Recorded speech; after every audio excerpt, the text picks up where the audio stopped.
welcome to Basketball Talk Pro. I'm Ron Ecker. Our topic today is playing against the zone defense. And I want to treat this just a little bit different than I do many of our videos. Kind of think of this as like if you're in a college course, history or English or something like that. The professor usually just lectures and you take notes. And it's very important, those notes. You may have a book that you work from, but the lecture kind of dominates the book. Well, that's how I want to approach this. We have already on record how the Monk offense plays against the zone, and in that we cover some of the same things that we're covering here. The book covers it even in more detail, volume 3. But I thought today, coaching is a constant learning process. It's a lot of work. To get to the level of knowledge that is deep enough to make a significant change and improvement in your knowledge takes a lot of work and a lot of time. You can't do it in a 3-hour course. But we have covered a lot of territory in this in Basketball Talk Pro, and we continue to do that. So today, with the zone offense, I'm going to go through the characteristics of a zone. I'm going to give you general and specific information that I have gained through the years of playing against the zone and watching it play. I was a college coach for many years, so we faced a lot of zones in that time, and so I gained a lot of information about zones, and I want to pass that on to you in the form of notes. You will have to get a pencil and a paper and write these items down, because even though they're covered somewhat in the book, there's no other place to get it than to listen and take notes. So these are information you should have about a zone, playing against the zone. It should help you to build an offense for yourself against the zone defense. Some of you play against it a lot. Some of you, like the NBA people, play against it very little. Personally, I think it's a mistake in the NBA not to play some zone. I think it can help your overall team defense. It doesn't need you don't need to particularly have it as your primary defense, but it does help to be able to use it in certain situations. So let's get to the real meat of this. The first thing I want to point out to you is that a zone defense slows the pace for you. It slows your rhythm. Whereas in a man-to-man, you probably can run a play and get a shot in 12, 13 seconds. That will increase to 17 to 18 seconds against the zone. The possessions slow down, the pace of those possessions slow down. But within the possession, it slows down. You must be aware of that and take that into consideration. And the other aspect of a zone defense, you may only see it in spots. It may play in certain situations, for example, out of bounds. Or they may play it as they see that they want to change the rhythm of the game, the pace of the game. So you may only see it for uh, 4 or 5 possessions, or it can go on deeper than that to 18, 20 possessions. But a lot of times you're playing against the zone defense in spots, which makes it a coaching challenge. The zone is hard to scramble. This is maybe a major point. You can scramble it, but it's hard to scramble. You have to work at it. So a zone defense is pretty set throughout the entire time of your offensive possession. If you don't work hard at it, you're going to be playing against a very set defense. We know that a set defense is very effective against any type of offense. It encourages, this is another note, I'll try to make points for you. Another thing the zone does is it encourages outside shooting. Many coaches, I've heard this said many times, you've got to make outside shots to beat the zone. I don't agree with that, but still, the zone does encourage outside shooting. If you're not willing to attack it, then that's what you're going to end up, shooting outside shots, which can be a very treacherous way to try to win a game. Another aspect of the zone that you must consider in your planning, it's a weak rebounding defense. Now, in this day and age, a lot of teams are just forgetting about offensive rebounding and getting back to stop the fast break. In the case of the zone, you're giving up a lot of easy shots. The zone, because of the nature of how it's played with no responsibility for a man, allows a lot of cutting into gaps and places in the defense and getting very good rebounds and good shots off of those rebounds. Consider this, because having coached zone defense, my biggest fear was the opponents getting second shots and second opportunities against it. Coaches, another point that you should consider because it's a factor, coaches don't like to practice a zone against a zone defense.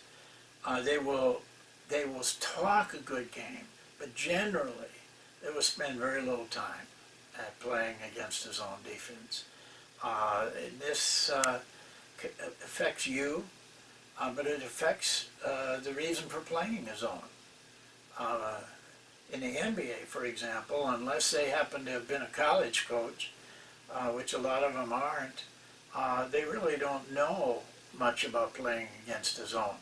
They tend to just shove it off and hope that they can do something at the time. You have to practice against the zone to be able to play effectively with it. Penetration is different. Most coaches do not think you can penetrate a zone with a drive or a pass. Wrong. That is one of the areas that if you choose to work with it, that is one area that the zone will break down. It collapses the zone. Regardless of how the coach draws it up on the board, you can't cover it completely. And the players themselves don't know how to handle it if it does break down. So if you can penetrate, drive, or cut, you can kind of destroy the interior of the zone defense, because it's different, this penetration. Offensive teams don't do a very good job of working against it. The reason is that in the zone, there are gaps, what I call gaps and holes. Gaps you can drive against. Holes you can cut into. It's determined by the shift, not the formation of the defense. It's determined by the shifts of the defense. They shift according, and this is another point, they shift according to the ball. And in doing so, there is just naturally opportunities. There are going to be holes in that defense that you can cut into. There are going to be gaps that you can drive into. They may not stay for a length of time, but if you're alert to them, they're there. You have to be able to identify this for your players. Generally, it changes your offensive approach. You may be even playing like a two-guard front, and you choose to change for a zone and play a one-guard front. Many teams have a whole new set of offense against the zone, and this creates learning time. It also creates learning deficiency because they don't practice it enough. They don't play against it enough, and they spend their time on man-to-man defense. A man-to-man defense, playing against it, and not enough time playing against a zone. More shots. Another point about the zone. More shots are contested. This is a set defense. It's not going to change much. They are in a good position to contest shots. So consequently, your shooting percentage will be lowered by the fact that you're shooting against more contested shots. And this has to be considered in your choice of what you want to do. As I mentioned earlier, but it's still a factor, the ball controls not only the shifts of the zone, but the formation of a zone. For example, the zone may start in a 1-2-2, but once the ball goes to the wing, or to the side, or to the corner, a 1-2-2, a 2-1-2, a 1-3-1, all tends to look exactly the same. They set up in one formation, but the ball determines how they're going to play, so they shift into a pretty predictable formation. Go ahead, try it on a piece of paper or on a whiteboard. You'll see that the zone doesn't look much different regardless of how they started once the ball is at the wing or the corner or any place along the side. The last point I wish to make, and it's probably a very important point, the zone is weak in transition. It's weak in getting set in order to play a very set defense. Transition, defensive rebounds and steals make it very difficult for the zone. You can choose on your defensive rebounds to walk it down, but then the zone will be set. If you attack, even with a kind of slow attack, you will find that the zone defense has difficulty getting really set. They will look set, but they're not quite set yet. So they can then be penetrated much more easily than if you allow them to get set. Well, I think these are all very important points. You should have them. If you aren't able to get them in this particular run of the video, come back to it, or it'll be in the archive. You need to really get all of those points down and study them.